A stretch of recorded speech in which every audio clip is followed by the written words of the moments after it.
At least 31 people have been killed and scores others injured in a string of huge explosions in Syria's largest city of Aleppo. A Syrian official has confirmed at least 75 others have been sent to the hospital following the terror attacks. He warns that the death toll could rise because many have been badly injured. These pictures are the latest from the scene of the explosions that tore through the heart of Syria's commercial hub. The blast took place around Saadallah al-Jabri square near a military officers' club and hotel.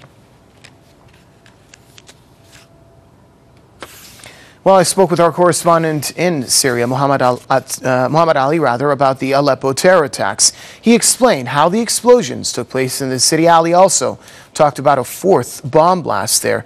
He gave us more information about that incident as well.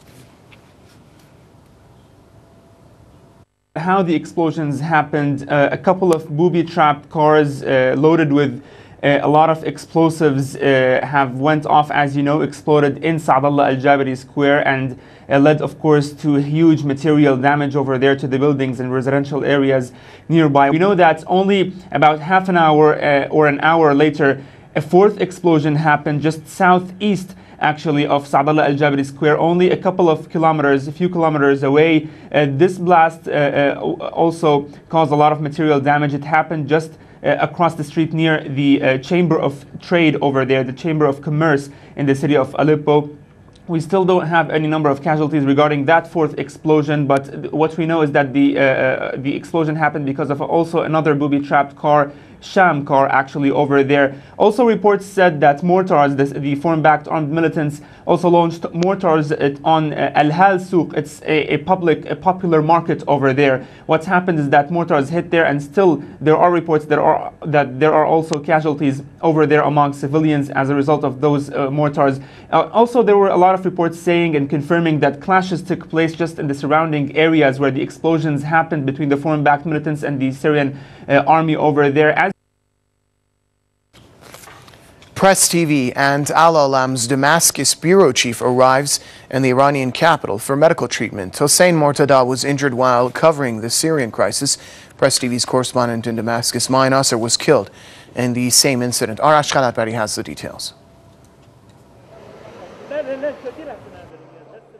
Hossein Mortada, the bureau chief of Press TV and Al-Alam in Damascus, who was shot by terrorists last week, has been transferred to Tehran for treatment. He has a bullet in his pelvis and will undergo surgery in the next few days to have it removed. Mortada says he was called and threatened immediately after he was shot. I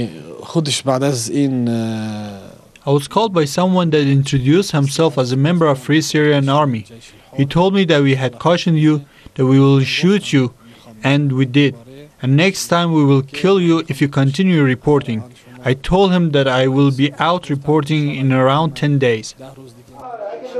The deputy head of the Islamic Republic of Iran Broadcasting IRIB World Service, who is in charge of all foreign language television and radio stations in Iran, came to visit the injured journalist in the hospital. He says that Turkey and other countries supporting armed groups in Syria are mainly responsible for the incident. It's true that mercenaries that are getting money to come into Syria to fight are responsible for the terrorist acts, but countries that are supporting them are even more responsible. Turkey is in the forefront of those countries. They are providing the insurgents with bases, weapons and logistics, threatening and shooting journalists, reporting the true situation on the ground, aims to send this message that they will be shot if they continue reporting the realities on the ground. This is unprecedented. Hamid Reza Ahmadi, Press TV's newsroom director, believes that Turkey is guilty of war crimes. Under the Geneva Conventions, correspondents are treated like civilians in battle zones, and killing a correspondent is like committing a war crime, and we believe that Turkey committed war crime by helping militants kill our correspondent in Damascus. On Wednesday, September 26th, a sniper shot and killed Press TV correspondent and injured Mortada in Damascus.